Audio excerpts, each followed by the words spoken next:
ক্যা ছিছি। এখন মুখ্যমন্ত্রী বলছেন আমি কালো কোট পরে সুপ্রিম কোর্টে চলে যাব, কিন্তু তৃণমূল বলছে সব পথ একটাই, সেটা তৃণমূলের পথ। আমি আছি জলে স্থলে অন্তরিক্ষে, আমি আছি, আমি দীঘাতে জগন্নাথ দেবের সঙ্গে আছি। মুখ্যমন্ত্রী মমতা বন্দ্যোপাধ্যায় বলেছেন স্কুলের প্রধান শিক্ষক তিনি টিসি দেওয়ার জন্য প্রত্যেক ছাত্রের কাছ থেকে ৩০০ টাকা করে নিচ্ছেন, তবে টিসির সার্টিফিকেট দিচ্ছেন। তৃণমূলের বিরুদ্ধে দুর্নীতির অভিযোগ করে কোথাও কোনো প্রয়োজন নেই, কারণ তৃণমূল দুর্নীতিগ্রস্ত মানুষ জানে। তৃণমূল দুর্নীতিগ্রস্ত, তৃণমূল কংগ্রেসের মুখ্যমন্ত্রী মমতা বন্দ্যোপাধ্যায় মানুষের সামনে বলে দিয়েছেন। নতুন করে আর তৃণমূল কংগ্রেসকে দুর্নীতিগ্রস্ত বলে নিজের সময় নষ্ট করার কোনো লাভ নেই।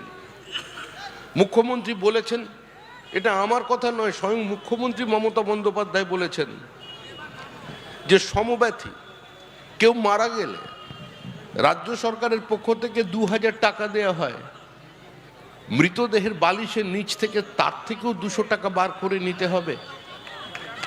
আজকে জীবন থেকে মৃত্যু পর্যন্ত তৃণমূল কংগ্রেস এই ছাপ রেখে গেছে।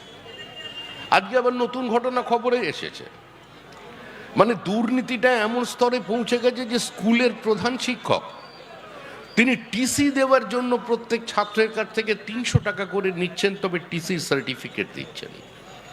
কেউ নাকি ওনাকে জিজ্ঞাসা করেছিল যে কেন আপনি এই কাজ করছেন, তার সহকারী উত্তর দিয়েছেন, আমরা তৃতীয়বারের জন্য পশ্চিমবঙ্গে ক্ষমতায় এসেছি, তাই প্রতি টার্মে ১০০ করে করে আমরা ৩ টার্মে ১৫ বছরে মাত্র ৩০০ টাকা নিয়েছি। কি অন্যায় করেছি? এর থেকে তো আমরা অনেক বেশি কাজ করতে পারি।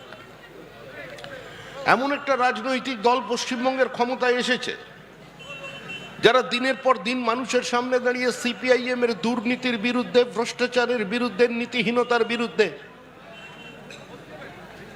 পুলিশকে দলীয় স্বার্থে ব্যবহার করে প্রশাসনের রাজনীতিকরণের বিরুদ্ধে বক্তব্য রেখেছিল। যে মমতা বন্দ্যোপাধ্যায় মানুষের সামনে দাঁড়িয়ে বলতেন আমি কিছু করতে পারি বা না পারি, আমি মানুষকে ভয় মুক্ত করব, কোনো বাইক বাহিনী থাকবে না, কোনো থান কাপড় বিতরণ থাকবে না, পশ্চিমবঙ্গের ভোটার লিস্টে বাংলাদেশিদের নাম ঢুকিয়ে সিপিআইএম এর মতো নির্বাচন থাকবে না। তিনি মানুষের সামনে দাঁড়িয়ে বলেছেন আমি মমতা বন্দ্যোপাধ্যায়, আমি আপনাদের আশ্বস্ত করছি বাইক বাহিনী নেই, থান কাপড় নেই, কোনো ভীত সন্ত্রস্ত করার পরিস্থিতি নেই। আমি পশ্চিমবঙ্গের মানুষকে একটা ভয়মুক্ত অবস্থা তৈরি করে দেব। অর্থাৎ আমি আমার মতো করে কথা বলবো, আমি আমার মতো করে প্রতিবাদ করব, আমি আমার মতো করে সরকারি নীতি সিদ্ধান্তের সমালোচনা করব, আমি প্রয়োজনে রাস্তা অবরোধ করব, আমি বন্ধ করব, আমি মিটিং করব, মিছিল করব, পঞ্চায়েত নির্বাচনে সংখ্যাগরিষ্ঠতা পেলে বিনা বাধায় আমি নির্বাচনে প্রতিদ্বন্দ্বিতা করে জয়ী হবার কারণে বোর্ড গঠন করব। মন্দিরের পিছনে ওএমআর শিট লুকিয়ে রেখেছেন কিনা আজকে সেটা সাধারণ মানুষ বুঝে উঠতে পারছেন। আজকে সমস্ত কিছু ছেড়ে দিয়ে দেবদেবীর শরণাপন্ন হয়েছেন মমতা বন্দ্যোপাধ্যায়। গীতায় ভগবান শ্রীকৃষ্ণ বলেছেন সর্বধর্ম পরিত্যাজ্যং মামেকং শরণং মসি অহং তং সর্ব পাপেভ্য মোক্ষয়িষ্যামি মা শুচো।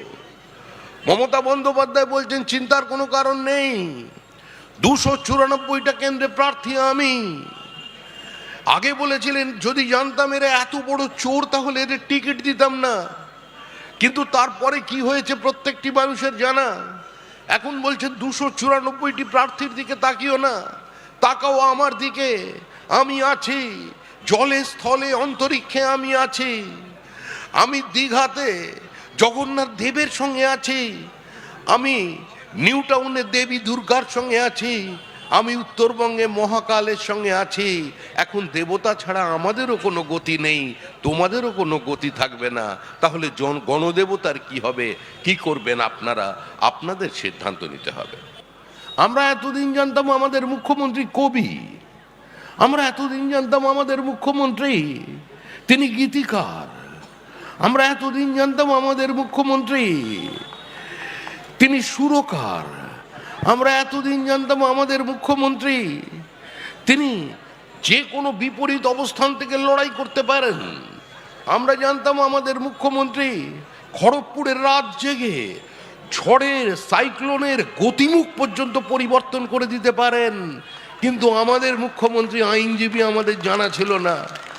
এখন মুখ্যমন্ত্রী বলছেন আমি কালো কোট পরে সুপ্রিম কোর্টে চলে যাব। আপনারা সবাই দমদম বিমানবন্দরে গিয়ে তাকে ফুল নিয়ে অভিনন্দন জানিয়ে আসবেন, কারণ তিনি কেন যেতে চাইছেন সুপ্রিম কোর্টে?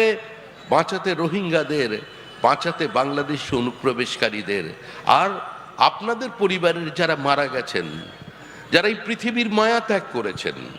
আপনারা গয়ায় গিয়ে যাদের পিণ্ডদান করে চলে এসেছেন, আপনারা কেউ কেউ নিজের প্রিয় ফল ছেড়ে দিয়েছেন বাবা মার উদ্দেশ্যে, কিন্তু আপনাদের থেকে অনেকে এগিয়ে মমতা বন্দ্যোপাধ্যায়। তিনি বলছেন তোমরা তাদের ছেলে মেয়ে হলে তোমরা তাদের ভুলে যেতে পারো, তোমরা তোমার দাদুকে ভুলতে পারো, তোমরা তোমার বাবাকে ভুলতে পারো, কিন্তু আমি রাজ্যের মুখ্যমন্ত্রী, আমি ওদের দূরে সরিয়ে দিতে পারি না, আমি ভোটার লিস্টে ওদের নাম লিখে দেবো।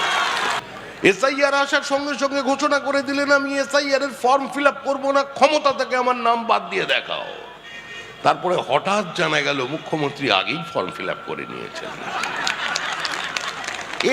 এত বড় ড্রিবলিং তো মেসি কোনোদিন করতে পারেনি। মেসিকে এনে কেন বিপদে পড়েছে তৃণমূল কংগ্রেস? মেসি তো এখানেই বর্তমান। মুখ্যমন্ত্রীর মধ্যে আপনি মেসিকে দেখতে পাবেন, রোনাল্ডোকে দেখতে পাবেন, এমবাপ্পেকে দেখতে পাবেন।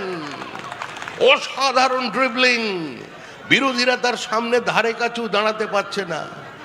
যখনই লোকসভা নির্বাচন আসে তখনই তৃণমূল ঘোষণা করে দেয় পরবর্তী প্রধানমন্ত্রী মমতা বন্দ্যোপাধ্যায়। নির্বাচন যখন কাছাকাছি আসে তখন আবার তৃণমূল কংগ্রেস বলে যে সরকারই হোক না কেন সেই সরকারের চাবিকাঠি থাকবে আমাদের হাতে, আমরা চাইলে সরকারকে ওঠাবো, আমরা চাইলে সরকারকে বসাবো। আবার নির্বাচনের পরে তখন অন্য অবস্থান, বলবেন একমাত্র রাজনৈতিক দল, একমাত্র নেত্রী মমতা বন্দ্যোপাধ্যায় যে নরেন্দ্র মোদীর চোখে চোখ রেখে লড়াই করে, বাংলাকে গুজরাট হতে দেব না। মুখ্যমন্ত্রী বলছেন বাংলাকে গুজরাট হতে দেব না, আর উত্তর 24 পরগনার মানুষ ট্রেন ভর্তি করে গুজরাটে চলে যাচ্ছেন পরিযায়ী শ্রমিকের কাজ করতে, বিভিন্ন কারখানায় গিয়ে গুজরাটে তারা অংশগ্রহণ করছেন। আর মুখ্যমন্ত্রী কোন হিন্দু ধর্মের কথা বলছেন? মুখ্যমন্ত্রী বলছেন ঠাকুর শ্রীরামকৃষ্ণের কথা। শ্রীরামকৃষ্ণ কি বলেছিলেন? শ্রীরামকৃষ্ণ বলেছিলেন যত মত তত পথ। শ্রীরামকৃষ্ণকে ধরে নিয়েছে তৃণমূল কংগ্রেস। কারোর বাড়ির সঙ্গে যদি ঝামেলা হয়ে থাকে কাউন্সিলরে, সে প্রথমেই করছে কি, একটা কাঁচের বাক্সে রামকৃষ্ণকে বন্দি করে তার বাড়ির দরজায় বসিয়ে দিয়ে চলে যাচ্ছেন। আর আপনারা এই মুহূর্তে চলে যান দক্ষিণেশ্বরে, একটু রাত করে যাবেন, কামারহাটিতে যাবেন, বড়নগরে যাবেন, একটু বেশি রাতে যাবেন, কান পেতে শুনবেন ডুকরে ডুকরে কাঁদছেন কেউ। আপনি একটু কাছে যাবেন, বললেন কিসের আওয়াজ? সবাই জানে না রামকৃষ্ণ কাঁদছে। বলছেন কোথায় এসেছি, আমি কার হাতে পড়লাম? আমি বলে গেলাম যত মত তত পথের কথা, কিন্তু তৃণমূল বলছে সব মত, পথ একটাই, সেটা তৃণমূলের পথ। হয় তৃণমূল করো, হয় তৃণমূলের পতাকা নাও, না হলে উঠতেই সমর্থক হয়ে যাও। যেখানেই কেউ অন্য কথা বলবে তার উপরে পাথর বৃষ্টি করো। পশ্চিমবঙ্গে হিন্দুরা কিরকম আছে আজকে সেটাই আমাদের কাছে প্রাথমিক বিষয়।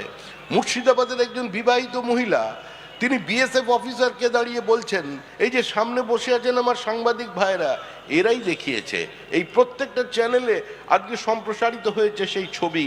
সেই মহিলা বলছেন আমাকে গুলি করে দিন, আমাকে গুলি করে ঝাঁঝরা করে দিন, আমি আপনাদের হাতে মরতে চাই, কিন্তু আমার শরীরটাকে অন্যের হাতে আমি গন্ধ হতে দেব না। আমি এই পরিস্থিতির বদল চাই।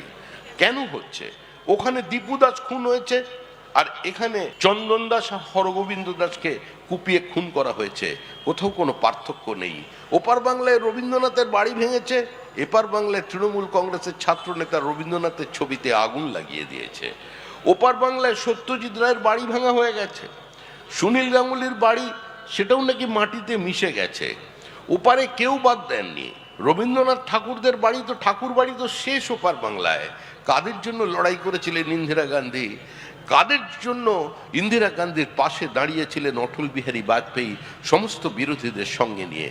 সমর্থন জানিয়েছিলেন যে এই সংকটের মুহূর্তে আজকে আমাদের মানবতার স্বার্থে এই মানুষগুলোর পাশে দাঁড়ানো দরকার। বাংলা হান্টের আরও খবর দেখতে নজর রাখুন। বাংলা খবর মানেই বাংলা হান্ট।